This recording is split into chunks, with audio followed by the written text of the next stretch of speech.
बलूचिस्तान में बलूच विद्रोही और पाकिस्तानी सेना आमने सामने हैं। बीते कई दिनों से संघर्ष चल रहा है, लेकिन इन सब के बीच पाकिस्तानी सेना पर गंभीर आरोप लग रहे हैं। पाकिस्तानी सेना जो कि बलूच विद्रोहियों के सामने विवश नजर आ रही है, लाचार नजर आ रही है, उसने आम लोगों को निशाना बनाया है, इस तरह के आरोप लगे हैं। लगातार तनाव की स्थिति है बलूचिस्तान में। हिंसक तनाव के बाद पाकिस्तानी सेना ने बलूचिस्तान में टैंक भी तैनात कर दिए हैं। बलूचिस्तान में आम लोगों के खिलाफ हिंसा लगातार बढ़ती जा रही है। बड़े मानवाधिकार संगठनों ने पूरे प्रांत में पाकिस्तानी सेना द्वारा 4 आम लोगों की बिना कानूनी कार्रवाई के हत्या की बात कही है। जी हाँ, एक बड़ा और गंभीर आरोप लगा है इस वक्त पाकिस्तानी सेना पर। बलूच नेशनल मूवमेंट के मानवाधिकार विभाग पांक ने बताया कि 32 साल के पजीर बलूच का शत विशत शव मिला 7 फरवरी को, जिसे 25 नवंबर 2025 को बलूचिस्तान के पंजगुर जिले के वॉशवुड इलाके से पाकिस्तान के समर्थन वाले डेथ स्क्वाड के उन्होंने अगवा किया था। डेथ स्क्वाड ने, जिसे पाकिस्तान की सेना का समर्थन हासिल है। पजीर की बेरहमी से हत्या की गई। मानवाधिकार संगठनों ने इसका विरोध किया है, उन्होंने निंदा की है। मानवाधिकार संगठन बलूच यकजहती कमेटी ने कहा कि उसके शरीर पर टॉर्चर के गहरे निशान हैं, अमानवीयता की हद पार कर दी गई, क्रूरता बहुत ज्यादा की गई है और तकलीफ इतना ज्यादा है जो उसके जख्मों से साफ है।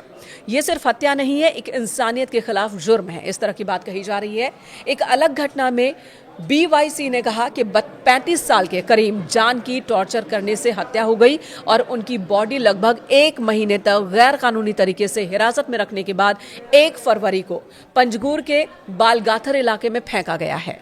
VIC ने यह भी बताया कि करीम जान, जो कि एक ड्राइवर थे, उन्हें पाकिस्तान की इंटर सर्विसेज इंटेलिजेंस ने 3 जनवरी को अगवा किया था, गायब कर दिया था। बाद में बिना किसी कानूनी कार्रवाई के उनकी हत्या कर दी और लाश को फेंक दिया 1 महीने तक अपने पास रखने के बाद।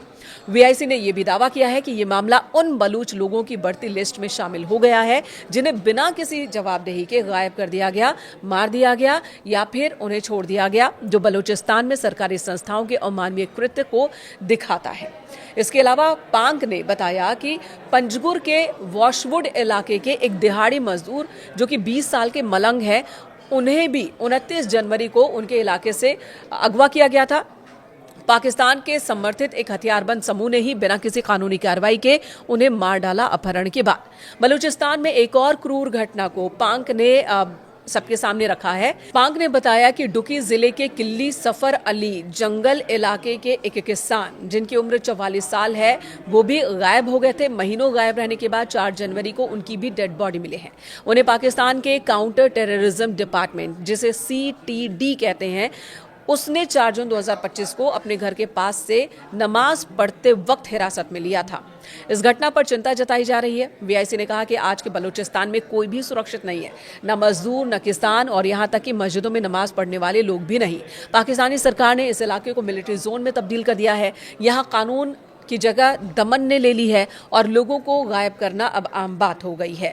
मानवाधिकार संस्था ने जोर देकर कहा कि मोहम्मद अनवर को गायब करना और मारना अंतर्राष्ट्रीय मानवाधिकार कानून का गंभीर उल्लंघन है। अंतर्राष्ट्रीय समुदाय की लगातार चुप्पी इन अपराधों को बढ़ावा दे रही है।